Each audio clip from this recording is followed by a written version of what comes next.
வாழ்க்கையை ரசிக்க பழகுங்கள் என்று உலகத்தில் உறக்கச் சொன்ன மாமனிதர் முஹம்மதுர் ரசூலுல்லாஹி ஸல்லல்லாஹு அலைஹி வஸல்லம். நீ உன் வாழ்க்கையை ரசிக்க வேண்டும், உன்னையே ரசிக்க வேண்டும் என்றார்கள்.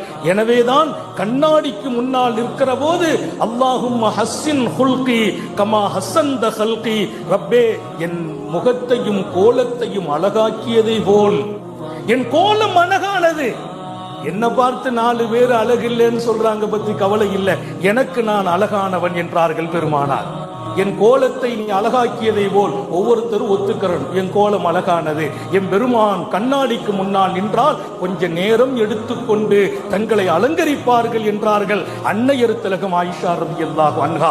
நான் அழகானவன் என்று நினைக்கிற போதுதான் என்னை பற்றிய கவனம் எனக்கு இருக்கும். இன்னொரு பக்கம் என் வாழ்க்கை ருசிகரமானதாக ஆக்க வேண்டும், ருசிகரமானதாக வாழ்க்கை ஆக்குவதில் கவனம் இருக்கும்.